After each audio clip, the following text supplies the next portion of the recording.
Salam sejahtera. Renungan firman Tuhan pada hari Senin tanggal 9 Februari 2026, Roma 5 ayat 8. Namun Allah menunjukkan kasih-Nya kepada kita dalam hal ini. Ketika kita masih berdosa, Kristus telah mati untuk kita. Tema melampaui kasih Bapa. Seseorang berkata sewaktu naik kereta api jarak jauh, duduk di hadapan seorang ibu. Ibu ini tidak berhenti mencium bayinya. Di gendongan ibu yang ditutupi selimut hangat, wajah bayi tidak terlihat jelas. Penasaran bagaimana rupa sang bayi, ia terus memperhatikannya. Sampai suatu ketika, selimut tersingkap dan wajah bayi tampak jelas. Ternyata bayi itu buruk rupanya. Namun seperti itulah kasih ibu.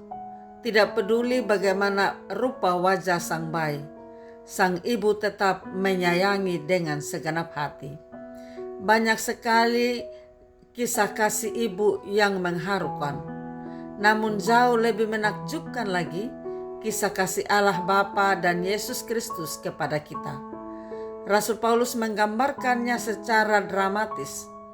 Untuk orang baik mungkin masih ada orang yang bersedia mati. Namun lebih sulit orang yang bersedia mati buat orang benar. Karena tidak ada kaitan emosional. Namun siapakah yang bersedia mati buat menggantikan orang-orang berdosa, jahat dan fasik seperti kita? Inilah yang justru Kristus lakukan buat kita. Ketika kita masih menjadi musuh Allah, Kristus telah mati buat kita. Kasih sedemikian itu sungguh tidak dapat kita pahami sepenuhnya karena keterbatasan kita. Kita hanya bisa bersyukur dan memuji Tuhan tanpa henti.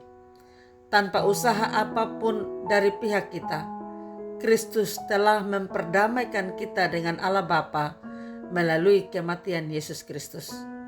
Kita bangga di dalam Allah karena kita telah menerima pendamaian itu. Apakah kita masih dapat beralasan untuk tidak mengasihinya dengan segenap hati?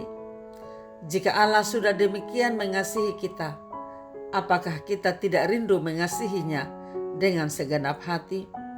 Amin. Mari kita berdoa. Bapa kami di surga, Bapa di dalam Yesus Kristus, kami bersyukur dan berterima kasih karena Allah telah berkorban demi kami lewat Yesus Kristus. Pengorbanan yang tidak terhingga di atas kayu salib, rela mati buat kami manusia yang berdosa.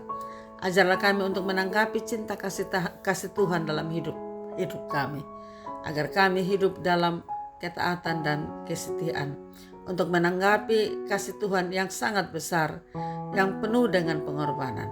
Terima kasih untuk sabda-Mu. Berkati kami sekalian, berkati pendengar sabda-Mu dalam seluruh kehidupan ini. Dalam nama Tuhan Yesus Kristus kami berdoa. Amin. Salam, Tuhan Yesus memberkati. Saya Pendeta Yuliana A. Ambo.